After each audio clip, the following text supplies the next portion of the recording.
Well, hey friends, and welcome back. Today's video is going to be a bit of a different one. In the past few months, I've shared a bit about how 5 years in, minimalism looks different for me now than it used to. So today, I thought it might be fun to look back on some of the advice that I shared in my 15 things I no longer buy video that I did a couple years back to see how I've changed and how what I choose to invest in has evolved. So I've got my computer here, and let's just go through these one by one. And honestly, I haven't looked at the list all that closely, but I'm super interested to see the results. While I'm definitely not as much of a high-key minimalist as I was in the past, I still am really big on saving money and buying intentionally.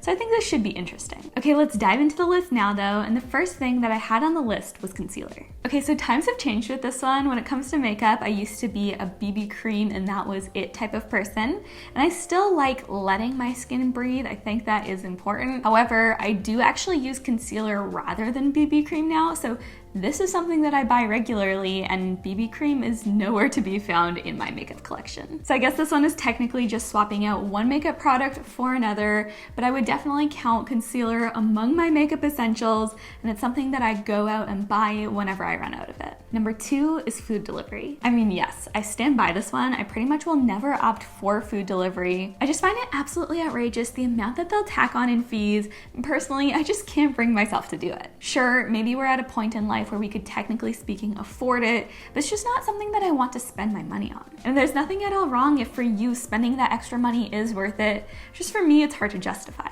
Number 3 is facial exfoliators. So this is something that I actually have started buying. About a year ago, I was having some pretty rough skin issues, and someone recommended that I start using a gentle exfoliant to help with some of those problems, and it really did make a difference. And so it's something that I've continued to buy as I've run out of it ever since. The next up is dryer sheets. So this is one item that Christopher actually specifically requested that I go out and buy. We've been using wool dryer balls for about 3 years, and they always worked great, but the issue is that Christopher's favorite scent in the entire world is clean laundry. And really the only effective way that I found of getting that quintessential clean laundry smell is by using dryer sheets. So a few months ago, after Christopher had been asking for quite a while, I broke down and got a case of laundry sheets. I think it was something around $8 for 500 laundry sheets, so that should last us for over a year, and if it makes Christopher happy, it's worth it for me. Number 5 is heels. I have never been able to walk in a thin heel, not to mention that it's not great for your feet either. Yep, nothing's changed here, still can't walk in stilettos, and I still don't own any. Shorter block heels are absolutely the way to go for me, and I just find them infinitely more practical and comfortable. And then 6 is mouthwash, and this is something that I've bought at various points in the past thinking that it was a staple and that I needed it, but in reality I just never used it when I had it. Again, this one is still true. Could it be a good thing for me to start using? Yes, potentially, but just knowing myself, there's no point in me going out and buying it because I know, because I've had it in the past, that I just don't use it when I have it available. I'll brush my teeth and I'll floss regularly, but mouthwash is just that extra step that I never quite seem to get to. Number 7 is mass-produced art. And I'd say this one is still fairly true. Christopher and I typically default to displaying our own artwork throughout our home or pictures from our travels. The one exception I'll make for this one is that recently I have started investing in a few beautiful pieces of artwork off of Etsy and getting those printed out locally so that we could display them in our home. For me at least, it doesn't really count as a mass-produced piece, but I guess it kind of does when compared to artwork that you did yourself that is one of a kind. Whichever way you want to think about it though, I really do think that when it comes to art at the end of the day, we should just be picking pieces that we feel are in some way a representation of the things that we love, value, and enjoy. Okay, and then number 8 is DVDs. I feel like this one kind of ages the video a bit. I feel like no one really goes out and buys DVDs anymore, or at least no one in my circle of friends. Let me know if that's something that you still do. I'd be interested to know. But yeah, nothing has changed with this one. We still own our set of Lord of the Rings DVDs, and that's it. And then 9 is face toner. I think there are definitely some beauty products out there that do more for you mentally than actually physically have an impact on your skincare, and for me at least, I think toners are one of them. I mean, I feel like that just kind of says it all. I've yet to use a toner that personally I felt like really made a difference in my skin. For me, they've always been something that feels nice to apply, but I've always just questioned whether or not they actually work. And so because of that, I did back then and really still continue to steer clear of buying them. Then number 10 is cheaply made jewelry. My feelings on this this one haven't changed. Jewelry is one of those things where I really feel like it's worth investing in quality. It lasts so much longer, it doesn't tarnish quickly, and it really looks so beautiful and elevated. So for jewelry especially, I really do try to subscribe to that idea of less but better. And that doesn't always mean going out and paying some super premium prices, but just finding jewelry that's beautiful and well made. And number 11 is salad dressing. I have just discovered that making my own is not only a lot cheaper, but also that they taste a lot better too. I mean, where's the lie? I really enjoy the salad dressing that I make, and if it means that I can save money along the way, I'm all for that. Number 12 is drinks at restaurants. And I would say that for the most part, this one is still true for us. I would say that about 80% of the time when we go out to eat, we're just going to have water with our meal. But there is probably about 20% of the time now where we will order a drink when we go out. I would say we don't typically spend our money on just any old drink, a pop or a soda. Typically, if we are going to be ordering a drink, it's going to be something fun like a local craft root beer or something like that. On the whole though, I really do think that not ordering drinks at restaurants is an amazing way to save money, and so we really do just save ordering drinks for special occasions and not just have them with every meal. Then number 13 is bathing suits. When I first filmed this video, I said that I had 2 swimsuits, and the only time I go out and buy a new swimsuit is to replace one that's worn out, and that's still true for me. Bathing suits are very much a practical item in my opinion. I don't really feel like I need more than 2. I don't live near the ocean, I don't live near a lake, and so for me, it just doesn't make a ton of practical sense for me to own a ton of bathing suits when I'm not going to be able to use them all that frequently. Number 14 is cookbooks. Yep, still true, I don't own any, and I'm not sure if I would use them if I did. 15 is foundation. Yeah, foundation and I have never really gotten along. I used it a good bit in high school, but honestly, I don't really enjoy the feeling of just having foundation caked on all over my face. It just feels a bit like a layer over my skin, and I don't really enjoy the sensation. Maybe I've just used the wrong ones to this point, but at the moment, it's just not something that I really feel like I need. And then number 16 is magazines. It has been years since I purchased a magazine, and I feel like at this point in my life, I'd rather just spend my free time reading a book. All right, the number 17 is bread. Okay, that's all I have written down in my notes. I'm gonna have to roll the tape on this one because I'm confused. A few months ago, we were actually given a bread maker by friends of ours who didn't use theirs, but since it was given to us, we've actually used it a few times a week, and it's been a fantastic replacement to the store-bought loaves of bread, which we found were too big for us to actually eat regularly. We would often run into the issue of some of it going bad. Okay, let's pause that. That makes a lot more sense now, but I was so confused for a minute there. So I still do love our bread maker and use it fairly frequently, especially during the winter. However, I do now sometimes buy bread. And what I'll usually do is buy a loaf of sourdough bread at the store. I'll leave it out for a few days, and then before it goes bad, I'll freeze it so we can just use the frozen bread, and it lasts a lot longer that way. I found it to be a great solution so that we can enjoy some delicious sourdough bread without having to put in all of the work to make it, while also making sure that no food is going to waste. Number 18 is professional clothing. I think I'm going on 5+ years now of working from home, and in that time, I have needed 0 professional clothing. So yeah, this is still something that I don't buy or own. The 19 is impulse purchases. This is one that I'll say that I'm good, but not perfect with. Just being completely transparent, every so often I do still make impulse purchases, but I will say that I have improved so incredibly much at just being able to look at what I have in my hands before walking out of a store, and if necessary, putting things back that I know that I won't use or love. Number 20 is eyelash curlers. Yeah, I still don't own one of these. I did get pretty lucky in that naturally my eyelashes do have a bit of lift to them, so I've just never fully seen the point in owning one. And that could change in the future, but that's just where I'm at right now. Number 21 is batteries. Once again, we made a very simple swap with this one. We simply use reusable batteries now instead of disposable ones. Yeah, I'm a big fan of rechargeable batteries. It's really nice not having to go to the store and to buy a new pack of batteries every time ours run out. Number 22 is Q-tips. I think Christopher and I might have gone out to the store and bought a pack of these when we first got married. We just didn't really use them, so over the course of, I think it was like 3 years, we finally used up the ones that we have, and we just haven't repurchased them since. Number 23 is fabric softener. Let's keep this one short and sweet. Fabric softener is one of those things that I don't use, so I don't buy it. Number 24 is makeup remover wipes. So I still don't use makeup remover wipes. However, when I filmed this video, I'm pretty sure that all I was using to remove my makeup was a towel. And while I stand by the fact that that works fairly well for removing face makeup, eye makeup is a bit of a different story. And so last year I invested in a pack of microfiber makeup removing wipes, and I love them because they're washable, they're reusable, and they do a great job of removing all of my makeup, not just my face makeup, and leaving my eye makeup on. And 25 is tampons and sanitary napkins. And I switched to using a menstrual cup about 3 years ago, and it was an absolute game changer for me when it came to my periods. Yeah, I stand by this one. I love my menstrual cup. That being said, I have started keeping a handful of feminine products in the house for when we have guests over who might need them. It's just a small way that I can look out for my friends. Then 26 is clothing outside of my comfort zone. If something is too far out of my personal style or my comfort zone, I'm not going to use it. Yeah, that's facts right there. I wouldn't consider myself all that adventurous when it comes to the clothing I wear. I kind of know what I like and try to wear that. I really do love the fun, the colorful, the adventurous outfits on others, but just knowing myself and my personal style is just not for me. 27 is expensive classes. So this is an interesting one because I haven't actually invested in any of these types of classes, but at this point it's something that I'd be open to. When I filmed this, we were in the process of intensively saving up for the house that we're in now, and so we were really focused on trying to save as much money as possible. But now, a few years later, we're at a place where it's something that I would definitely consider. For me, experiences are some of the most worthwhile investments, and so if the right opportunity came up, I'd definitely consider it. 28 is fancy nail paraphernalia. Yeah, this one is still true for me. I don't really use base coats, top coats, any type of nail or fancy designs.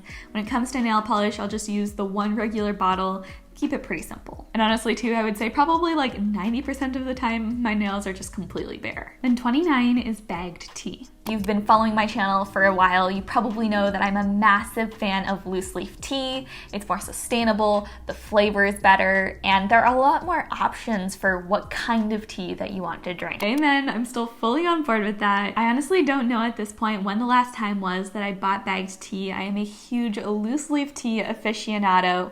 If you've watched any of my videos in the past, you've probably seen it slipped in there somewhere. That being said, if we're talking about minimalism, my loose leaf tea collection is anything but minimalist. During the colder months, I'll go through somewhere between 3 and 5 teas a day, so I own and consume quite a lot. And 30 is stain remover for clothing. Yeah, I've done almost a 180 on this one. Tide to Go is my best friend for when I'm on the go, and I did actually buy a kind of like a spray stain remover that I could use for if I spilled something on our rugs, our carpets. I just find that it does a bit of a better job than a liquid detergent. And 31 is seasonal decor. I still don't decorate for every single holiday, but I've realized that there are a few special occasions and times throughout the year where I like to have a few things just to kind of celebrate and to make the most of the season. So where in the past I used to only own Christmas decorations, I do now have a handful of autumn and spring decor pieces. It's not a lot, and on the whole, I do still lean towards using natural elements to really make my home feel festive for each season. This is really something that I take a much less hardline approach with than I did in the past. Number 32 is bulk groceries. I have to say, I really still do fully agree with this one. Buying in bulk is one of those things that I totally get for larger families, but Christopher and I are just 2 people, and when we've bought bulk in the past, the food ends up just going to waste without actually being eaten. And so for us, it just makes sense to buy in smaller quantities. Number 33 is souvenirs. When you visit a souvenir shop pretty much anywhere in the world, they consist of the same useless knickknacks, shirts that are pretty ugly, and generally items that you're never going to use. It's a bit harsh, but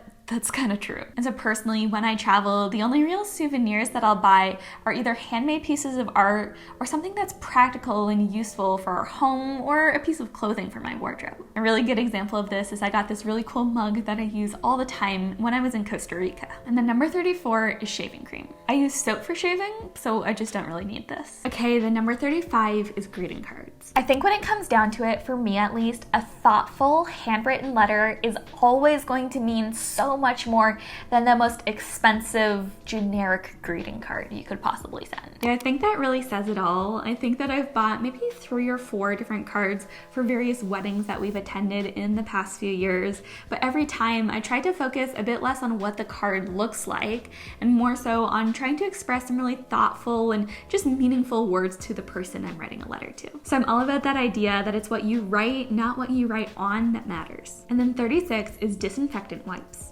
Still don't use any of these. I really do feel like a good cloth and disinfectant spray does the trick just fine, and I love that that's a bit more of a budget-friendly and eco-friendly option too.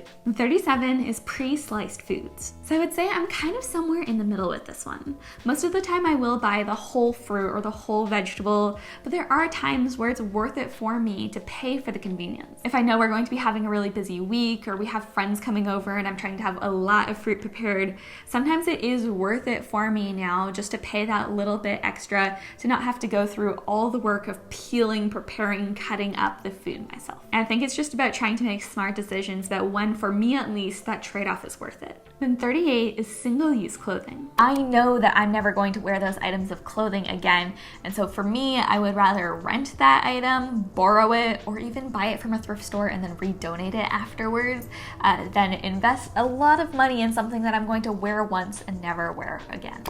I started a monthly clothing rental subscription earlier this year and absolutely love it. It's been the perfect solution for things like weddings and special events where I might have otherwise gone out and purchased a single-use clothing item. Instead, now I can just rent an item, wear it for the occasion I had in mind, and then return it afterwards. If that sounds interesting to you, I will leave the link to the service that I use in the description box below. Been using it for about a year now, and I'm a huge fan. Then number 39 is bottled water. In the past few years, there have been a handful of instances where I've been in a pinch and needed to buy a water bottle. I'm always going to put my hydration above saving money or trying to save the environment in that one small way. But big picture, I don't really buy bottled water if there are any other options available. Number 40 is niche kitchen appliances. Still don't own any of these, and I'm not sure that I would use them if I did. Next, number 41 is air fresheners. Yeah, I'm still not much one for air fresheners. Typically, if I want to freshen up the air in my home, I'll either just open up the windows or light a candle. And number 42 is anything that doesn't fit or is uncomfortable. If something doesn't fit perfectly or I don't find it comfortable, I'm not going to wear it. Yeah, that's true. In the past few years, I've gotten so much more selective with the clothing that I'll buy, and I think that's really been a change for the better. I think I've just gotten to a place where I know myself, and I know that if a clothing item doesn't fit the way that I want it to, or if I'm not going to be comfortable in it, it's just going to sit in my closet unworn. Number 43 is shower gel, and like with shaving cream, I just use soap instead. Then 44 is fast fashion. There are a lot of clothing companies out there that are pretty much geared for overconsumption, and they'll keep their quality and prices low by engaging in some pretty unethical and unsustainable business practices. And personally, that type of ethos just isn't what I'm all about. And so instead, what I'll choose to do is just either shop secondhand or support retailers that have better business practices and quality. Then number 45 is music. So with this one, things have changed for me a bit. I still haven't bought a CD in years, but I have since restarted my Spotify subscription and do listen to music quite regularly. And for me, at least, where I'm at right now in this stage of life, it is worth it for me to be able to listen to music without the ads and to be able to download things to listen to offline. Then 46 is manicures and pedicures. I think I might have had 2 or 3 manicures since filming this video a few years ago, but I'd say on the whole, this is definitely an area where I prefer to save money. I don't get them often, and when I do, I usually try to save them for special occasions. And 47 is pre-made mixes. So I'd say this is mostly true. I do normally like making foods from scratch. However, there's nothing that hits quite like a good brownie mix with some extra chocolate chips added in. And then 48 is bath salts and bath foam. So I don't own any bath salts or bath foam. I will say though that I do own a couple of bath bombs that I recently purchased. I feel like I've been getting into baths a bit more recently, so I kind of bought them as an experiment to see if I use them. If I don't, I'll definitely pass them on to a friend, but I thought they were worth trying out. All right, and then we have just 2 left here. Number 49 is new vehicles. Yep, still agree with this one. Christopher and I have still never bought a new vehicle. And then finally, number 50 is underwire bras. Let's be clear, I fully understand how underwire bras can be extremely useful if you're a bit larger chested. However, that's just not me. We don't have too much going on there, and so for me at least, underwire bras have always been something that was more of a pain and a hindrance than something that was helpful. A few years ago, I made the decision to switch over to bralettes, and I haven't looked back since. All right, well that's it. We made it to the end, and looking back on this list, it's really interesting to see how some of the spending purchases and decisions that I make have really evolved over time. But I really hope that you enjoyed coming along with me today as we looked back on some old advice and I got to update you with some of these things on where I'm at now. But now I'd love to know, what are some of the items that you've stopped buying, or maybe are there a handful of things that you've started buying again? I'd love to know your thoughts, so be sure to let me know in the comments below. And as always, don't forget to give this video a like if you enjoyed it and subscribe if you haven't already. And until next time, friends, I'm wishing you all an incredible day, and I'll see you in the next one.